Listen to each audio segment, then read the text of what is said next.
कराची का पानी चोरों के नरगे में। सिंध रेंजर्स और वाटर कॉर्पोरेशन की मुश्तरका कार्रवाई में नाजमाबाद के इलाके में ज़ेर ज़मीन पानी माफिया का नेटवर्क बेनकाब हो गया, जहां से रोजाना 30 लाख गैलन पानी चोरी किया जा रहा था। ये वो पानी था जो शहरियों के घरों तक पहुंचना चाहिए था, मगर पहुंच रहा था चंद माफिया गिरोहों की जेबों में। जराये के मुताबिक कार्रवाई सैफुल्ला बंगश होटल के करीब की गई, जहां 8 गैर कानूनी कनेक्शन लगाए गए थे। तहकीकात में मालूम हुआ कि पानी के ये कनेक्शन घरों के तहखानों में बनाई गई खुफिया सुरंगों के जरिए निकाले गए। यहाँ तक कि सुरंगें इतनी तंग थी कि इंसान को लेट कर कनेक्शन जोड़ने पड़ते थे। मेयर कराची और chairman water corporation barrister Murtaza Wahab ने खुद कार्रवाई की निगरानी की। इनके हमरा chief operating officer engineer Asadullah Khan भी मौजूद थे। मुर्तजा वहाब का कहना था कि अवाम के हकूक पर डाका डालने वालों से कोई रियायत नहीं होगी। पानी चोरी के मुकदमात अदालतों और ट्रिब्यूनल्स में चलाए जाएंगे। उन्होंने सिंध रेंजर्स और वाटर कॉर्पोरेशन के अमले की बहादुरी को सराहा और कहा कि यह कार्रवाई खतरनाक जरूर थी, मगर टीम ने भरपूर हौसले से इसे अंजाम दिया। माहिरीन के मुताबिक रोजाना 30 लाख गैलन यानी महाना 900 लाख गैलन से जायद पानी चोरी किया जा रहा था। वाटर कॉर्पोरेशन का कहना था कि पानी चोरी के खिलाफ शहर भर में क्रैकडाउन जारी रहेगा। नाजमाबाद नंबर 1 पर हम मौजूद है। बंगश होटल आपको नजर आ रहा है, आगे पेप्सी की फैक्ट्री है। आज से 3 माह कबल हमने कार्रवाई की थी, वहाँ पे जाली कनेक्शन पकड़े थे हमने, जिससे पानी चोरी हो रहा था। उसका नतीजा ये हुआ कि आगे गनी चौरंगी तक पानी पहुँच पाता था।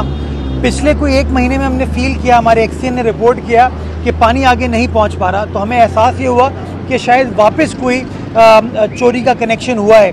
तो हम रेकी करते हुए यहाँ तक पहुँचे और आप ये देख सकते हैं, आपको ये 2 सुरंगें नज़र आ रही हैं और सुरंग के साथ आपको ये कनेक्शन नज़र आ रहे हैं। मैं उस जगह पर मौजूद हूँ जहाँ पर 8 इस तरह के गैर कानूनी कनेक्शन थे।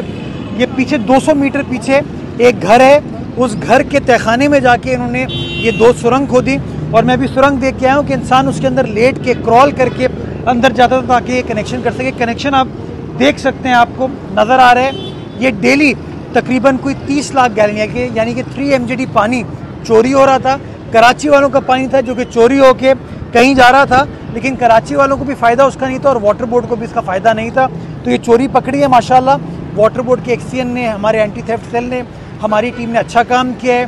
पाकिस्तान रेंजर्स का भी मैं शुक्रगुजार हूँ कि उन्होंने हमारा साथ दिया ताकि इन अफसरान को, इन एहलकारों को एहसास तहफ़्फ़ुज़ हो कि जब इतनी बड़ी कार्रवाई कर रही है तो स्टेट हुकूमत उनके साथ खड़ी हुई है। तो एक अच्छी कार्रवाई हुई है और इंशाल्लाह इससे क्लियर मैसेज जा रहा है तमाम पानी के चोरों के ख़िलाफ़ कि जो बंदा पानी की चोरी करेगा उसके ख़िलाफ़ हम सख्त से सख्त कार्रवाई करना चाहते हैं। और अब हमारा ट्राइब्यूनल भी बन गया है, तो इंशाल्लाह कोर्ट्स के ज़रिए, ट्राइब्यूनल के ज़रिए इन लोगों के ख़िलाफ़ कार्रवाई भी करेंगे और जहाँ गिरफ्तारी करनी पड़ी तो इंशाल्लाह गिरफ्तारी भी करेंगे। There will be no compromise on theft of water.